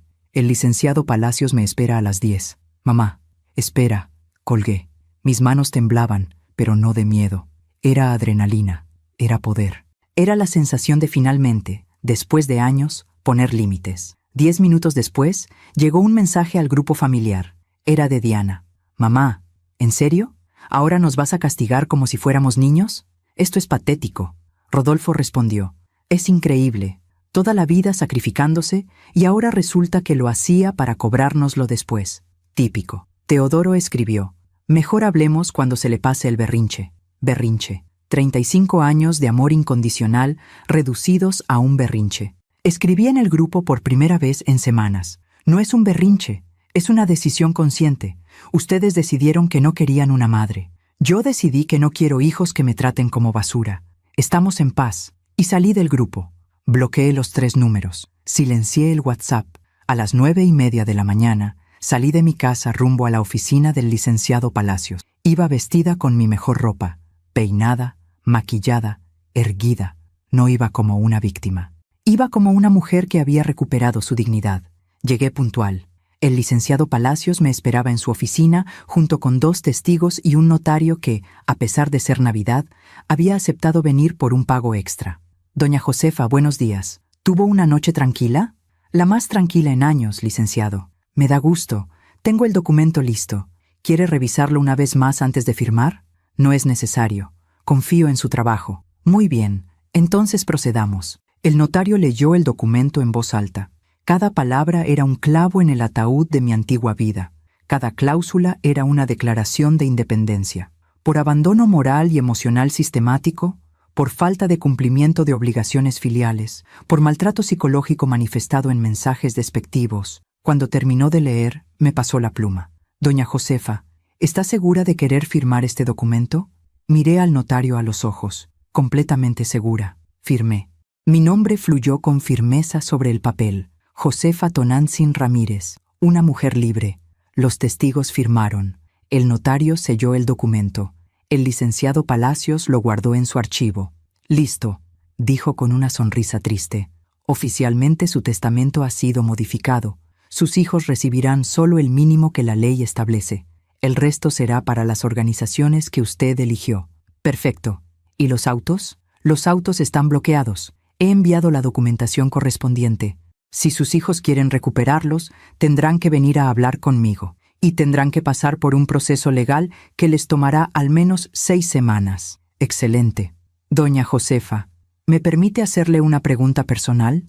Dígame, ¿no tiene miedo de que sus hijos la demanden? ¿De que esto se vuelva una batalla legal? Que lo intenten. Tengo toda la documentación, mensajes, registros de llamadas, evidencia de préstamos no devueltos, abandono comprobable. Si quieren pelear, van a perder. El licenciado asintió con respeto. Es usted una mujer muy valiente. No soy valiente, licenciado. Solo me cansé de ser invisible. Salí de esa oficina sintiéndome 10 kilos más ligera, como si hubiera dejado atrás décadas de carga emocional. Cuando llegué a casa, eran las 11 de la mañana. Encendí mi teléfono. Tenía 57 llamadas perdidas, 29 mensajes de WhatsApp de números desconocidos. Mis hijos estaban usando teléfonos de otras personas para contactarme. No leí ningún mensaje. Eliminé todas las notificaciones. A la 1 de la tarde tocaron mi puerta. Miré por la ventana. Era Teodoro. Estaba solo. Su rostro se veía cansado, desesperado. Tocó de nuevo, y otra vez, y otra. «Mamá, abre. Tenemos que hablar». No abrí. «Mamá, por favor. Esto es ridículo. No puedes encerrarte para siempre». Me quedé sentada en la sala, en silencio, escuchando sus súplicas del otro lado de la puerta. «Está bien, lo admito. Nos portamos mal, pero eres nuestra madre. No puedes abandonarnos así». Abandonarnos. Qué interesante elección de palabras. Después de 20 minutos se rindió. Lo escuché alejarse. Escuché su auto. Ah, no, no tenía auto. Escuché sus pasos alejándose por la calle. A las 3 de la tarde llegó Diana, esta vez con Rodolfo. Tocaron la puerta con más agresividad. «Mamá, deja de hacer teatro y abre», era la voz de Diana. Esa voz que antes me llenaba de ternura, ahora solo me causaba indiferencia. «Sabemos que estás ahí. Tu vecina nos dijo que te vio llegar». Rodolfo gritó. «Esto es abuso, mamá. Nos estás chantajeando emocionalmente». Chantaje emocional. Qué concepto tan fascinante viniendo de 3 personas que habían manipulado mis emociones durante años. Diana siguió gritando. «Está bien, tienes razón. No debimos escribir eso, pero estábamos frustrados. Todo el mundo dice cosas que no siente cuando está enojado». Abrí la ventana apenas 1 centímetro, lo suficiente para que me escucharan. ¿Frustrados por qué, Diana? ¿Por tener una madre que los ama? ¿Por tener a alguien que siempre está disponible cuando la necesitan? «Mamá». Diana sonaba aliviada de escuchar mi voz. «Por favor, sal, hablemos como adultos». «Ya hablé, anoche, con mi abogado». Esa fue mi conversación de adultos. Rodolfo intervino. «¿Entonces qué? ¿Ya no somos tus hijos? ¿Vas a borrarnos de tu vida por un mensaje estúpido?» No fue un mensaje, Rodolfo. Fueron años, años de desprecio, de olvido, de usarme. Ese mensaje solo fue la gota que derramó el vaso. «Mamá, por favor». Diana empezó a llorar, o al menos fingía hacerlo. «Te queremos, de verdad te queremos». ¿Me quieren? ¿Dónde estaba ese amor ayer? ¿Dónde estaba cuando preparé una cena para 4 y comí sola? ¿Dónde estaba cuando los necesité todos estos años y nunca estuvieron? «Vamos a cambiar», prometió Teodoro, que evidentemente había regresado. «Te lo juramos, vamos a ser mejores hijos. Es muy tarde para eso». «No digas eso», gritó Diana. «Nunca es tarde para una familia». «Tienes razón, Diana. Nunca es tarde para una familia. Pero ustedes dejaron de ser mi familia hace mucho tiempo». Solo que yo me negaba a verlo. Cerré la ventana. Los escuché gritar, suplicar, amenazar. Durante 1 hora estuvieron ahí, hasta que finalmente se fueron. Esa noche me senté en mi sala vacía. Las luces del árbol de Navidad seguían encendidas. La casa olía todavía a pavo y canela. Y por primera vez en años me sentí en paz. Había perdido a mis 3 hijos, pero había recuperado algo más valioso, mi dignidad. No era una pérdida, era una liberación. Los días siguientes a la Navidad fueron extraños, silenciosos, pero no del tipo de silencio que duele. Era el silencio de una casa finalmente en paz, el silencio de una vida sin drama, sin manipulación, sin esperar llamadas que nunca llegaban o mensajes que nunca respondían. Era el silencio de la libertad. El 26 de diciembre desperté tarde, a las 9 de la mañana. No porque tuviera que madrugar para cocinar, limpiar o estar disponible por si alguien me necesitaba. Desperté cuando mi cuerpo lo decidió. Preparé café solo para mí. Desayuné las sobras de la cena navideña sentada en el patio, viendo los pájaros que visitaban el árbol de mangos. No revisé mi teléfono. No esperé mensajes. No sentí culpa por no estar disponible. Por primera vez en años, simplemente existí para mí misma. Esa tarde, empecé a empacar las cosas de mis hijos que aún estaban en mi casa, cajas de recuerdos que habían dejado temporalmente y que se habían convertido en permanentes. Ropa vieja, juguetes de cuando eran niños, fotografías, diplomas. Cada objeto era una memoria, pero ya no eran memorias que me traían alegría. Eran recordatorios de personas que ya no existían, porque los niños que había criado con tanto amor se habían convertido en adultos que no reconocía. Empaqué todo con cuidado, no por ellos, por mí, porque yo no era como ellos. Yo no destruía, yo no desechaba, yo respetaba el pasado, aunque el presente me hubiera lastimado. El 27 de diciembre recibí una llamada del licenciado Palacios. «Doña Josefa, buenos días. ¿Cómo se encuentra?» «Bien, licenciado. Muy bien, de hecho. Me da gusto escuchar eso. Le llamo porque sus hijos vinieron a mi oficina ayer». «¿Los 3?» «Los 3. Querían hablar sobre los autos. Y también, bueno, querían saber si era posible revertir el cambio en el testamento». «¿Y qué les dijo?» «Les dije la verdad, que el testamento es su decisión y solo usted puede modificarlo, y que los autos permanecerán bloqueados hasta que usted decida lo contrario». «¿Cómo reaccionaron?» Teodoro intentó ser diplomático. Dijo que entendía que usted estaba dolida, que querían arreglar las cosas. Rodolfo fue más directo. Me amenazó con demandarlo por conspiración o algo así. Tuve que recordarle que yo solo soy el ejecutor de sus decisiones, no el autor. Y Diana lloró. Mucho. Diana siempre ha sido buena actriz. El licenciado guardó silencio un momento. Luego dijo: Doña Josefa, me pidieron que le diera un mensaje. ¿Qué mensaje? Que están dispuestos a hacer lo que sea necesario para recuperar su confianza. Que quieren hablar con usted. Que les dé una oportunidad. ¿Y usted qué opina, licenciado? Mi opinión como abogado es que usted tiene todo el derecho legal de mantener su decisión. Mi opinión como persona, bueno, eso ya es más complejo. Son sus hijos, y a pesar de todo, usted los ama. Eso lo puedo ver. Los amé, licenciado. Pasado. Amé a los niños que fueron, pero esos adultos que están ahora, no los reconozco. Y sobre todo, no confío en ellos. Lo entiendo. ¿Qué quiere que les diga si vuelven?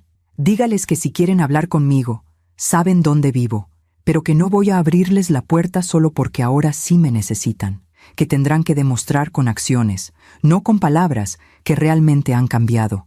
Se lo haré saber. Después de colgar, me quedé pensando en las palabras del licenciado. ¿Los amaba todavía? Era una pregunta difícil. El amor de madre no desaparece así como así, pero se transforma, se endurece, se protege a sí mismo. Yo ya no era la madre ingenua que perdonaba todo. Era una mujer que había aprendido que el amor sin respeto es maltrato y que el perdón sin cambio es complicidad.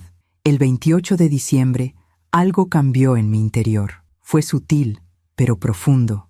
Estaba regando las plantas del jardín cuando me di cuenta de que sonreía. No por algo específico, solo sonreía. Mi cuerpo se sentía ligero. Mis hombros ya no cargaban ese peso invisible que había llevado durante años. La culpa había desaparecido. Durante décadas, cada vez que ponía límites, sentía culpa. Cada vez que decía no, me cuestionaba si estaba siendo egoísta. Cada vez que priorizaba mi bienestar sobre las demandas de mis hijos, me sentía como una mala madre. Pero ahora entendía algo fundamental. Ser buena madre no significa anularse, significa enseñar. Y a veces, la mejor enseñanza es dejar que las consecuencias hablen por sí solas. Esa tarde, tomé una decisión que nunca pensé que tomaría. Llamé a una agencia de viajes. Buenas tardes, ¿en qué puedo ayudarle? Quiero reservar un viaje, para una persona, a algún lugar con playa, para mediados de enero. Perfecto. ¿Tiene algún destino en mente? Sorpréndame. Solo quiero un lugar tranquilo, con vista al mar, donde pueda descansar sin que nadie me moleste. La agente se rió suavemente. Creo que tengo exactamente lo que necesita. Me ofreció un paquete a Puerto Vallarta, una semana en un hotel pequeño frente a la playa, todo incluido. Había una promoción para la tercera edad. Lo tomo, dije sin pensarlo 2 veces. Excelente. ¿Pagará con tarjeta? Sí. Di mis datos, confirmé la reservación, y cuando colgué, me sentí como una adolescente planeando su primera aventura.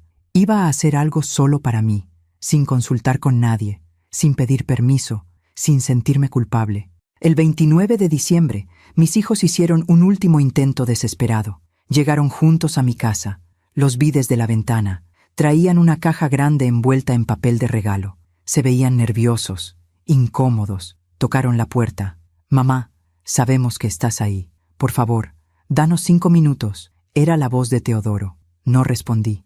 Mamá, te trajimos un regalo. Es un gesto de disculpa. Por favor, al menos ábrete para dártelo. Diana habló. Mamá, hemos estado pensando, y tienes razón. Nos portamos horrible contigo. Queremos compensarte. Compensarme. Como si años de abandono pudieran compensarse con una caja envuelta.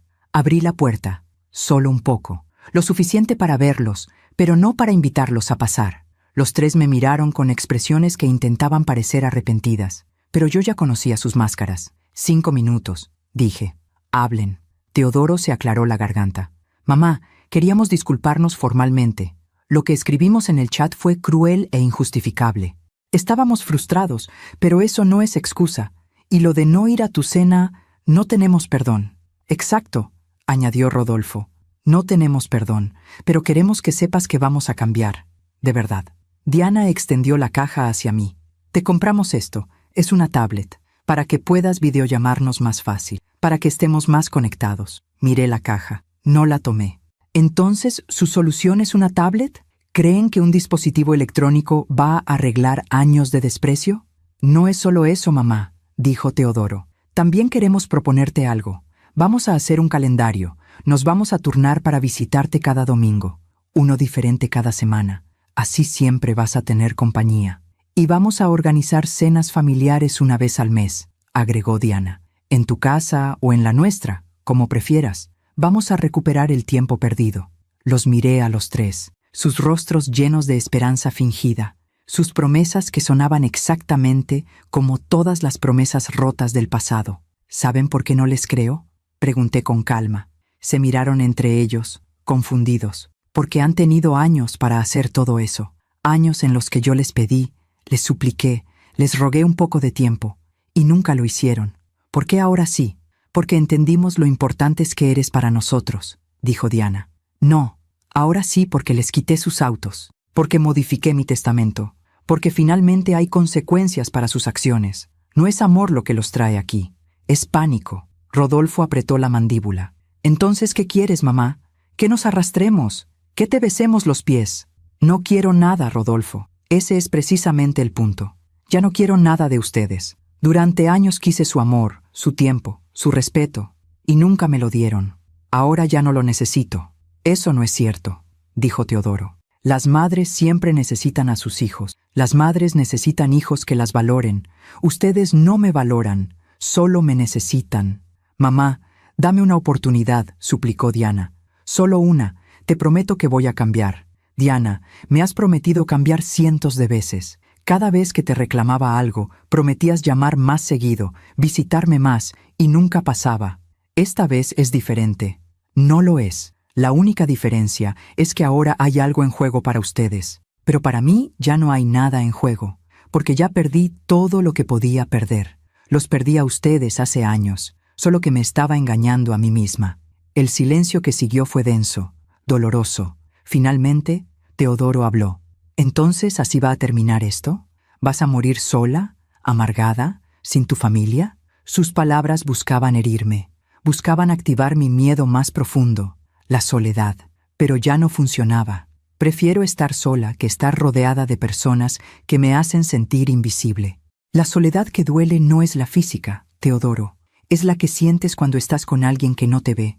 Y con ustedes siempre me sentí sola. Diana empezó a llorar. Esta vez parecían lágrimas reales. No quiero perderte, mamá. Entonces debiste pensarlo antes. Debiste pensarlo todas esas veces que rechazaste mis invitaciones. Todas esas veces que me hiciste sentir que era una molestia. Todas esas veces que hablaste mal de mí con tus amigas. Se sobresaltó. ¿Cómo? Te escuché, Diana. En el supermercado. Hace meses. Diciéndole a tus amigas que era agotador tener una madre como yo. Se cubrió la boca con la mano. Mamá, cada uno de ustedes me ha lastimado de formas que nunca imaginé posibles, y ahora vienen aquí con una tablet y promesas vacías, esperando que olvide todo. ¿Entonces qué podemos hacer?, preguntó Teodoro con desesperación. Nada, ya no pueden hacer nada. El daño está hecho. Pero tú siempre decías que el amor de madre era incondicional, reclamó Rodolfo. Y lo fue, durante 59 años, pero resulta que hasta el amor incondicional tiene límites. Y ustedes los cruzaron todos. Tomé la caja de regalo que Diana aún sostenía en sus manos. La puse en el suelo frente a ellos. Quédense con su tablet, quédense con sus promesas, y quédense con la lección. Las personas no son descartables. Y cuando decides tratar a alguien como si no importara, eventualmente esa persona va a creerlo, y va a dejarte ir. Cerré la puerta. Escuché sus sollozos del otro lado. Escuché sus súplicas. Pero esta vez mi corazón no cedió, porque finalmente había entendido algo fundamental. Dejarlos ir no era odio, era amor propio. Esa noche saqué mi anillo de bodas, el que Rafael me había dado hace 39 años. Lo miré bajo la luz de la lámpara. Todavía brillaba, a pesar del tiempo. Le hablé en voz alta, como si él pudiera escucharme. Perdóname, amor. Sé que querías que cuidara a nuestros hijos, que los mantuviera unidos, pero no pude. O tal vez cuidarlos significaba también enseñarles esta última lección, la lección de que las acciones tienen consecuencias y que el amor verdadero exige respeto. Guardé el anillo de nuevo en mi joyero, y por primera vez desde su muerte sentí que Rafael estaría orgulloso de mí, no por haberme sacrificado, sino por finalmente haberme valorado. Hay una verdad que aprendí demasiado tarde en la vida. No necesitas vengarte de quienes te lastiman. La vida se encarga de eso sola.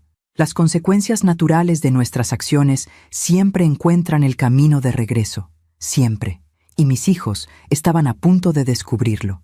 Pasaron las primeras semanas de enero. Yo me preparaba para mi viaje a Puerto Vallarta.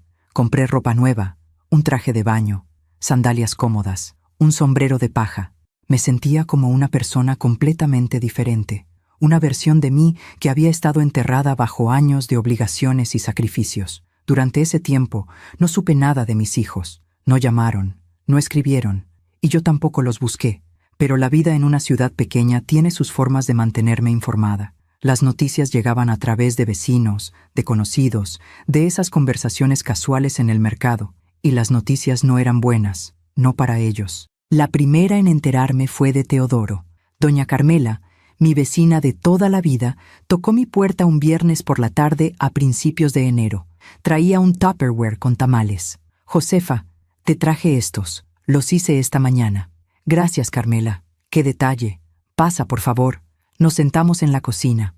Preparé café. Y como siempre pasa con las conversaciones de vecinas, eventualmente llegamos al tema que ella realmente quería discutir. «Oye, Josefa, ¿es cierto que tu hijo Teodoro se está divorciando?» Casi escupo el café.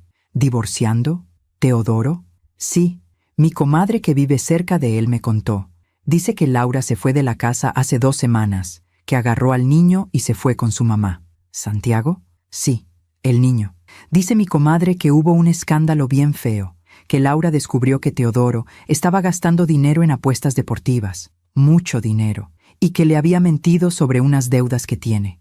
Me quedé en silencio, procesando la información. También dice que Teodoro anda muy mal, que lo han visto borracho en bares, que perdió un contrato importante en el trabajo porque llegó crudo a una junta con clientes. «¿Tu hijo siempre fue tan responsable? ¿Qué le pasó?» «No lo sé, Carmela, pero sí sabía. Sabía exactamente qué le había pasado. Durante años, Teodoro había construido una vida basada en apariencias, en proyectar éxito, en fingir que todo estaba perfecto. Pero las grietas siempre terminan por abrirse, y ahora, sin el auto que yo le había bloqueado, sin la red de seguridad que representaba saber que su madre siempre estaría ahí para rescatarlo, todo su castillo de naipes se estaba derrumbando. 2 días después, me enteré de Rodolfo. Estaba en el banco cuando escuché a 2 mujeres hablando en la fila. Y dice mi hijo que Rodolfo Tonantzin está en un lío tremendo, que le deben dinero a medio mundo, que intentó sacar un préstamo y se lo negaron porque tiene pésimo historial crediticio. ¿El hijo de Josefa? Ese muchacho siempre se veía tan próspero. Pura fachada, comadre. Resulta que el negocio que tenía quebró hace meses y ahora está tratando de vender cosas para pagar deudas, pero nadie le compra nada porque todos saben que está desesperado. ¿Y su esposa? Ah, su esposa. Esa también tiene lo suyo. Dice mi hijo que ella estaba harta de las mentiras de Rodolfo, que le descubrió que había empeñado hasta las joyas de ella para pagar sus deudas. Ahora ella está amenazando con dejarlo. Me alejé de la fila. No quería seguir escuchando, pero tampoco podía negar que sentía algo. No era satisfacción, era confirmación. Rodolfo había vivido toda su vida como si el dinero fuera infinito, como si pudiera pedir prestado sin devolver, como si las consecuencias de sus acciones nunca lo alcanzarían.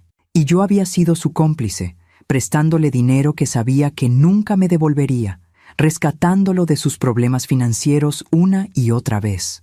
Pero cuando le quité esa red de seguridad, cuando finalmente le dije «no más», su mundo se colapsó, porque nunca había aprendido a ser responsable. Nunca había tenido que enfrentar las consecuencias reales de sus decisiones, y ahora las estaba enfrentando todas de golpe. De Diana me enteré por casualidad, de la forma más inesperada. Estaba en una cafetería el 10 de enero, tomando un capuchino y leyendo un libro, cuando vi entrar a una mujer que reconocí vagamente. Era una de las amigas de Diana, la que había estado con ella aquella vez en el supermercado. Se sentó en la mesa de al lado con otra mujer, y como no me reconocieron, hablaron libremente. «¿Ya supiste de Diana Tonantzin?» «No, ¿Qué pasó? Perdió su trabajo. La despidieron. ¿En serio? ¿Por qué? Por varios errores graves. Parece que andaba muy distraída, muy estresada. Metió la pata en un proyecto importante y le costó a la empresa muchísimo dinero. La echaron sin liquidación. ¡Ay, no! Pobre Diana. Sí, pero también, no sé cómo decirlo sin sonar mal, pero lo veía venir. Diana siempre ha sido muy irresponsable. Gasta más de lo que gana. Vive en un departamento que no puede pagar. Se endeudó comprando cosas para aparentar. Y ahora sin trabajo. ¿Ya buscó otro? Dice que sí, pero está difícil. Su reputación en la industria quedó manchada. Y además, anda muy mal emocionalmente. Creo que tiene problemas con su mamá o algo así. Me dijo hace unas semanas que su mamá la había desconocido. No entendí bien el drama, pero Diana andaba muy afectada. ¡Qué fuerte! ¿Y nadie la puede ayudar? ¿Sus hermanos? Parece que todos están en problemas. Es una familia complicada. Me levanté de mi mesa y salí de la cafetería sin terminar mi café. Necesitaba aire fresco. Necesitaba procesar lo que acababa de escuchar. Diana, mi niña, estaba destruida, sin trabajo, sin estabilidad, sin rumbo. Y una parte de mí, una parte pequeña pero persistente, quiso llamarla, quiso rescatarla como había hecho tantas veces antes. Pero me detuve, porque esta vez era diferente. Esta vez, Diana tenía que aprender la lección que yo nunca le había enseñado, que las acciones tienen consecuencias. Que no puedes maltratar a las personas que te aman y esperar que siempre estén ahí para salvarte. Que la vida cobra sus cuentas. Regresé a casa con el corazón pesado. No era felicidad lo que sentía al saber que mis hijos estaban sufriendo. Era algo más complejo. Era la tristeza de ver que el dolor que yo había tratado de evitarles durante toda su vida finalmente los había alcanzado. Pero al mismo tiempo, había una sensación de justicia. No la justicia que yo había buscado, sino la justicia natural de la vida, la que dice, lo que siembras, cosechas. 2 semanas después, el 19 de enero, un día antes de mi viaje a Puerto Vallarta, recibí una visita inesperada. Era Laura, la esposa de Teodoro.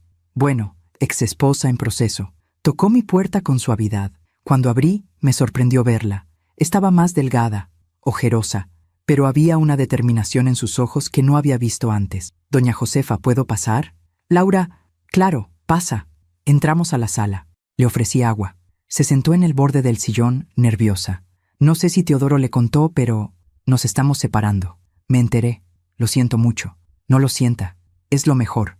Debí haberlo hecho hace años. Respiró profundo.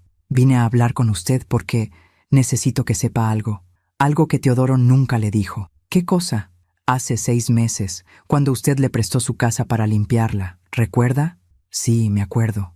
Teodoro no estaba vendiendo la casa. Eso fue mentira. La verdad es que necesitaba que usted la limpiara porque íbamos a recibir a unos inversionistas. Teodoro quería impresionarlos para que le prestaran dinero para un negocio de apuestas deportivas. Me quedé helada.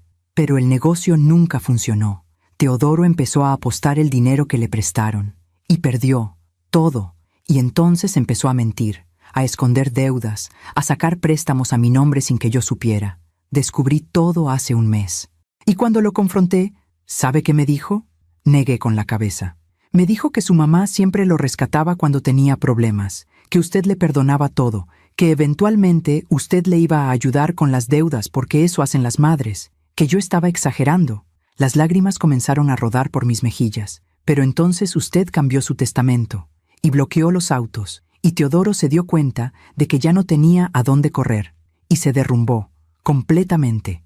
Empezó a beber, a llegar tarde al trabajo, a ser irresponsable con Santiago, y yo ya no podía más. Laura, yo no sabía. Usted no tiene la culpa, doña Josefa. Al contrario, creo que usted hizo lo correcto. Teodoro necesitaba tocar fondo, necesitaba aprender que sus acciones tienen consecuencias. Yo solo vine a decirle eso. Y a agradecerle. ¿Agradecerme? Sí, porque lo que usted hizo me dio el valor de hacer lo mismo, de poner límites, de no seguir siendo cómplice de su irresponsabilidad. Se levantó del sillón. Solo quería que supiera la verdad. Teodoro está mal, pero es consecuencia de sus propias decisiones, no de las suyas. La acompañé a la puerta. Antes de irse, se giró. Una cosa más. Santiago pregunta por usted. Dice que extraña a su abuela. Mi corazón se estrujó. ¿Puedo verlo? Por supuesto, cuando usted quiera. Usted no tiene la culpa de lo que pasó entre Teodoro y yo. Y Santiago la ama. Se fue dejándome con más preguntas que respuestas. Esa noche no pude dormir. Pensé en mis 3 hijos, en cómo cada uno estaba enfrentando las consecuencias de años de decisiones equivocadas. Teodoro había apostado su vida creyendo que siempre habría alguien que lo rescatara. Ahora estaba solo, enfrentando deudas que no podía pagar y una reputación destruida. Rodolfo había vivido de préstamos y mentiras. Ahora nadie confiaba en él, ni siquiera su propia esposa. Diana había construido su vida en apariencias. Ahora todo era real. El desempleo, las deudas, la soledad, y ninguna de esas consecuencias venía de mí. Venían de ellos mismos, de las decisiones que habían tomado, de los puentes que habían quemado, de las personas que habían usado y desechado. Yo solo había dejado de amortiguar su caída, y al hacerlo, les había permitido finalmente tocar suelo. Ese suelo duro, doloroso, pero necesario para poder levantarse de verdad. Alguna vez me llamaron loca. Años después, vi ese mismo vacío en sus miradas mientras estaban solos enfrentando las consecuencias de sus propias decisiones. La vida siempre cobra sus deudas, siempre. Y no necesita mi ayuda para hacerlo. Solo necesita tiempo y paciencia y la certeza de que tarde o temprano el equilibrio se restablece. Al día siguiente partí a Puerto Vallarta, con una maleta ligera, un corazón más ligero aún, y la paz de saber que finalmente, después de años, había hecho lo correcto. No por venganza, por dignidad. Y eso hizo toda la diferencia. Estoy sentada en una terraza frente al mar. El sol de Puerto Vallarta se pone lentamente en el horizonte, pintando el cielo de naranja, rosa y morado. Las olas rompen suavemente contra la arena. Una brisa cálida acaricia mi rostro. Y por primera vez en décadas, me siento completamente en paz. Han pasado 3 meses desde aquella Nochebuena. 3 meses desde que comí sola frente a una mesa llena de comida que nadie vino a compartir. 3 meses desde que leí esas palabras crueles que destruyeron una ilusión y, paradójicamente, me liberaron. Bella chata, ninguém aguenta você. Vai comer sozinha mesmo. A veces todavía escucho esas palabras en mi mente, pero ya no me duelen como antes. Ahora son simplemente un recordatorio. Un recordatorio de que a veces el rechazo más doloroso es el que necesitamos para despertar, para abrir los ojos, para darnos cuenta de que hemos estado viviendo una mentira. La mentira de que el amor de madre es suficiente, de que si amas lo suficiente, das lo suficiente, te sacrificas lo suficiente, eventualmente serás correspondida, valorada, amada de regreso. Pero no es así, y esa es una verdad que todas las madres deberíamos aprender. No podemos obligar a nadie a amarnos, ni siquiera a nuestros propios hijos. Durante mi semana en Puerto Vallarta hice cosas que nunca había hecho. Caminé por la playa al amanecer, sintiendo la arena entre mis dedos. Leí 3 libros sentada bajo una palapa. Tomé clases de yoga. Comí mariscos frescos sin preocuparme por el precio. Conversé con otras mujeres de mi edad que también viajaban solas, cada una con su propia historia de liberación.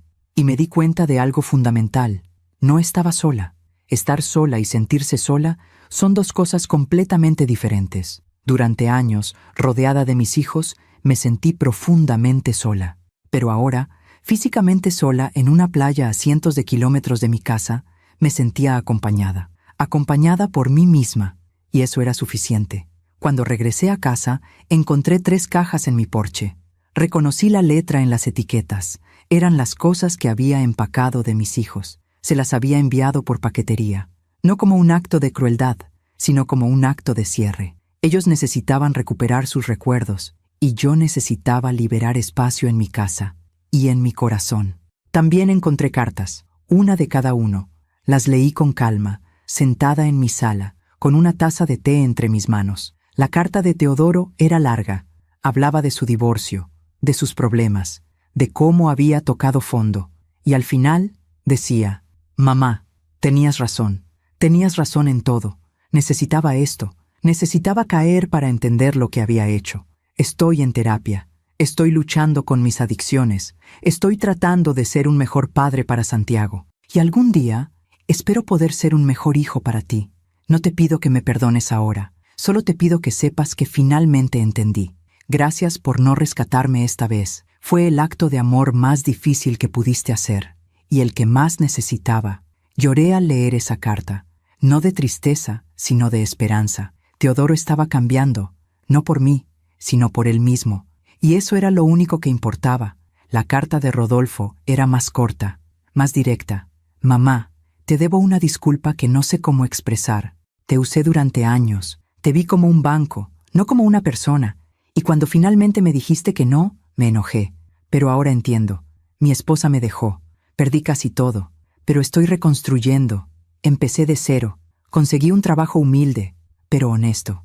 Estoy pagando mis deudas, una por una, y te voy a pagar lo que te debo, aunque me tome años, porque eso es lo correcto, y porque finalmente entendí que ser hombre no significa tener éxito, significa tener palabra.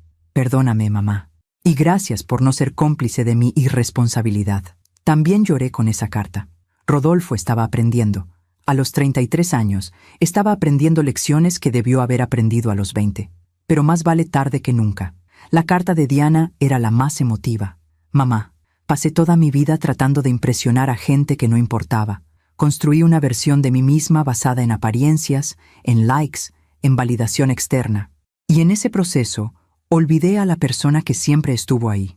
A ti. Te di por sentada. Te traté como si fueras un mueble más de mi vida. Algo que siempre estaría ahí, sin importar cuánto lo descuidara. Perdí mi trabajo, perdí mi departamento, perdí casi todo lo que creía que me definía. Y en ese vacío, finalmente me di cuenta de lo que realmente importaba. Las personas, las relaciones verdaderas, el amor que no pide likes ni validación. Solo existe. Estoy reconstruyendo mi vida. Volví a estudiar. Conseguí un trabajo sencillo en una librería. Y por primera vez en años, soy genuinamente feliz, porque dejé de pretender. Mamá, no sé si algún día me perdonarás, pero quiero que sepas que te entiendo y que te amo, de verdad. No el amor condicionado que te mostré antes, sino el amor real, el que duele cuando te das cuenta de cuánto daño causaste. Gracias por enseñarme la lección más dura y la más necesaria. Guardé las 3 cartas en mi cajón. No respondí, todavía no, porque algunas cosas necesitan tiempo. Y algunas relaciones necesitan reconstruirse desde cero, con cimientos nuevos, no con las ruinas del pasado. 2 semanas después, Laura me llamó. Me preguntó si quería ver a Santiago. Acepté sin dudarlo. Nos encontramos en un parque. Cuando Santiago me vio, corrió hacia mí con esos bracitos abiertos, me abrazó con la fuerza de sus 6 años, y en ese abrazo sentí algo que no había sentido en meses. Amor puro, sin condiciones, sin manipulación. Sin expectativas. Abuela, te extrañé mucho. Yo también te extrañé, mi amor. Pasamos la tarde jugando. Laura me contó que Teodoro estaba progresando en su tratamiento, que había conseguido un nuevo trabajo, más modesto, pero más estable, que estaba siendo un padre presente para Santiago. No sé si algún día volveremos a estar juntos, me dijo Laura, pero sé que Teodoro está cambiando. De verdad, y gran parte de eso es gracias a usted. No es gracias a mí. Es gracias a él, a su decisión de enfrentar sus problemas. Pero usted lo empujó a hacerlo. Usted le quitó la red de seguridad, y eso le salvó la vida.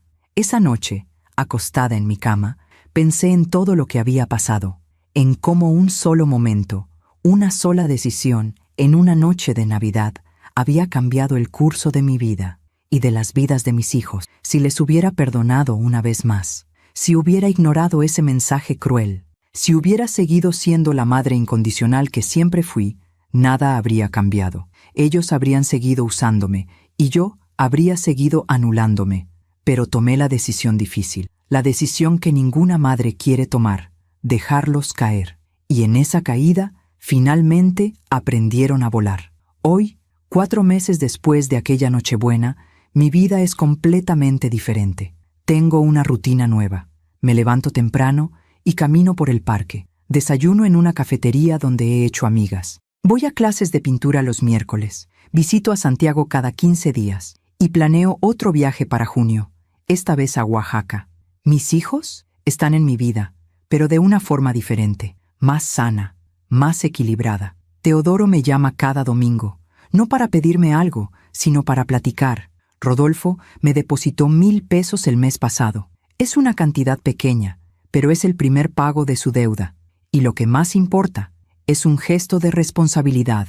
Diana me visitó hace 2 semanas, trajo flores, se disculpó de nuevo, y pasamos la tarde cocinando juntas, sin hablar del pasado, solo disfrutando el presente. No sé si algún día nuestra relación será como yo soñaba.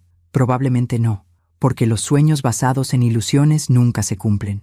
Pero podemos construir algo nuevo, algo real, algo basado en respeto mutuo, en límites claros, en amor genuino. Y eso es suficiente. Si estás escuchando esta historia y te identificas conmigo, quiero decirte algo. No eres egoísta por poner límites. No eres mala madre por negarte a seguir siendo usada.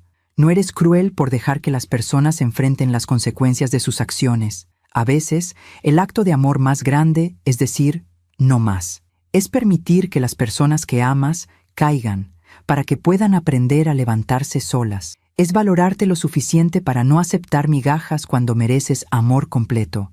Me llevó 59 años aprender esa lección. 59 años de dar, de sacrificarme, de anularme. Pero finalmente lo entendí. El amor sin respeto es maltrato. Y permitir el maltrato no es amor, es complicidad. Hoy me miro al espejo y veo a una mujer diferente. Una mujer con canas que ya no esconde, con arrugas que cuenta con orgullo, con ojos que han llorado, pero que también han aprendido a brillar de nuevo. Veo a una mujer que eligió su dignidad sobre la aprobación, que eligió su paz sobre la culpa, que eligió vivir sobre sobrevivir. Y si mi historia te ayuda a ti, a una sola mujer, a abrir los ojos y darte cuenta de que mereces más, entonces todo valió la pena. Cada lágrima, cada noche en soledad, cada decisión difícil, porque al final no se trata de cuánto amas, se trata de cuánto te amas a ti misma y de tener el valor de defender ese amor, incluso cuando todo el mundo te diga que estás equivocada. Aquella Nochebuena, mis hijos no vinieron a cenar y yo cené sola, rodeada de comida que nadie compartió conmigo.